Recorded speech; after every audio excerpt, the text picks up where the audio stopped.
नमस्कार दोस्तों, आज हम बात करेंगे भारत के ऐसे वित्तीय घोटाले के बारे में जिसने लाखों लोगों की गड़ी हुई कमाई निगल गई और देश के राजनीति में एक भूचाल सा ला दिया। जी हाँ, हम बात कर रहे हैं शारदा चिट फंड की। यह एक ऐसा मामला है जो दर्शाता है कैसे लालच, कैसे विश्वासघात और नियामक विफलताओं के कारण छोटे इन्वेस्टर अपने जिंदगी का लाखों रुपए और सारा बचत गवा बैठते हैं। आइए इस दुखद कहानी का शुरुआत से अंत तक चलते हैं। तो सबसे पहले चलिए जानते हैं घोटाले के शुरुआत और संचालन कौन कर रहा था। शारदा चिट फंड एक ऐसी कंपनी थी जिसने पश्चिम बंगाल में 2008 में अपनी जड़ें फैलाई थी। इसने लोगों को निवेश करने का आकर्षक ऑफर दिए, जैसे सागवान के पेड़ से जुड़े बॉन्ड में निवेश करके 25 साल में आपका रकम 34 गुना हो सकता है, 34-35 गुना हो सकता है, या आलू के कारोबार में 15 महीने में आपके पैसे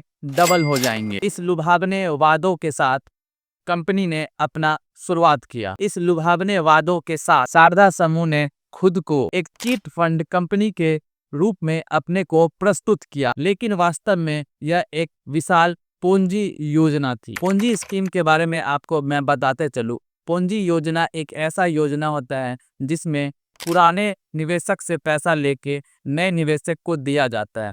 फिर उस निवेशक से, वो जब पुराने हो जाते हैं तो उस निवेशक से पैसे लेके नए निवेशक को पैसा दिया जाता है। इसे कहते हैं पूंजी स्कीम या फिर पूंजी योजना। और जिससे ये भ्रम पैदा होती है कि कंपनी सच में कमा रही है और सच में कंपनी प्रॉफिट में है, लेकिन वास्तव में ये पूंजी स्कीम ऐसा नहीं होता है। इसमें पुराने निवेशक को लॉस होता है और नए निवेशक जो आते हैं उनको पैसा दिया जाता है। 2006 में कंपनी शुरू हुई थी और 2013 तक यह कंपनी चली, और 2013 के बाद यह कंपनी जब डूबने लगी तो 1.7 मिलियन से अधिक पैसा इसने जमा किया और कम से कम 200-300 अरब रुपए ये घोटाले में इनका शामिल था।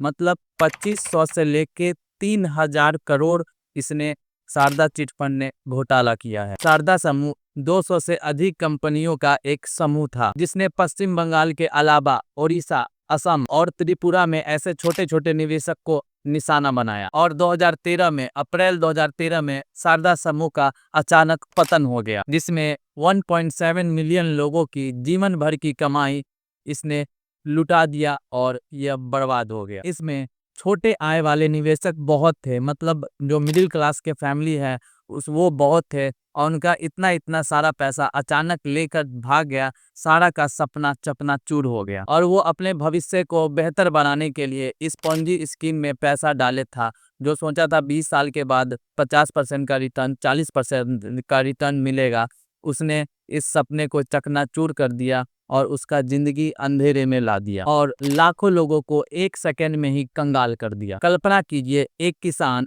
अपने बच्चों के लिए सारा पैसा बचाया था इस पूंजी स्कीम में। एक बुजुर्ग जोड़ा जो अपने फ्यूचर के लिए पैसा जमा किया था इस स्कीम में, ये सोच के कि यहाँ पैसा जमा कर देते हैं, इसके बदले में हमें अच्छा रिटर्न मिलेगा, लेकिन उसकी उम्मीदें रेत की महल की तरह ढह गई। यह एक वित्तीय नुकसान नहीं था, बल्कि लाखों लोगों का सपना भी इससे टूटा और लाखों घर का परिवार यहाँ पे सड़क पे आ गए। इस 6-7 साल में शारदा चिट फंड ने कई लोगों को कंगाल कर दिया और ऐसा हालत कर दिया कि लोग सुसाइड करने तक नौबत आ गया था। घोटाले का परिणाम और कानूनी कार्रवाई क्या था, चलिए इसके बारे में भी जान लेते हैं। घोटाले के बाद पश्चिम बंगाल के सरकार ने एक जांच आयोग का गठन किया। इसमें सीबीआई जांच की भी मांग हो रही थी और सर्वोच्च न्यायालय ने इसे सीबीआई को ट्रांसफर कर दिया ताकि पता लगा जा सके कि यह मामला मनी लॉन्ड्रिंग से भी तो संबंधित नहीं है।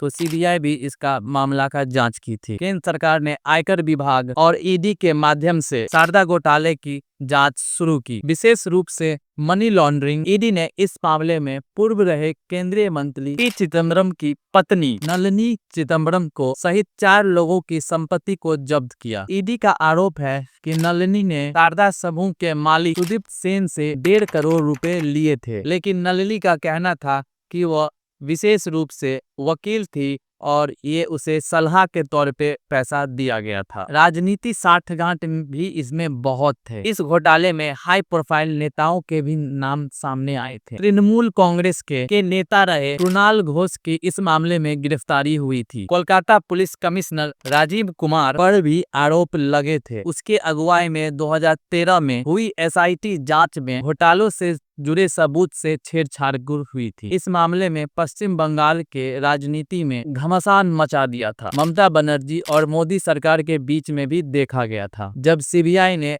राजीव कुमार के आवास पे छापा मारा था। आप लोग को याद होगा कि जब CBI ने राजीव कुमार के आवास पे छापा मारा था तो पश्चिम बंगाल की पुलिस ने उसे भगा दिया था। यह ध्यान रखना महत्वपूर्ण है कि 2460 करोड़ में से 80% अभी भी पैसा लोगों का बचा हुआ है, जो कि वो घोटाला हो चुका है। तो चलिए जानते हैं कि अब इसका निष्कर्ष क्या है, लोग ऐसे चिट फंड में कैसे फंस जाते हैं। शारदा चिट फंड भारत के इतिहास में एक काला अध्याय है। यह न केवल विशाल वित्तीय धोखाधड़ी थी, बल्कि कमजोर प्रवर्तन नियामक विफलता का एक जीता जाता उदाहरण है। हमें इस घोटाले से सीखने की जरूरत है, क्योंकि भविष्य में ऐसे चिट फंड से आप लोग बचे रहें जो आपको तुरंत रिटर्न दे रहा है, हाई रिटर्न दे रहा है।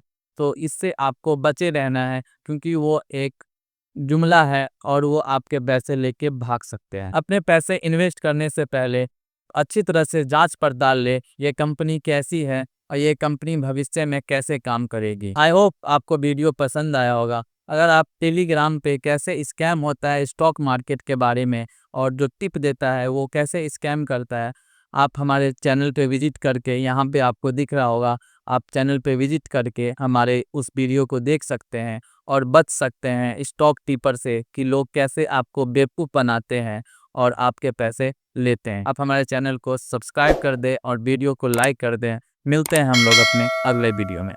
जय हिंद।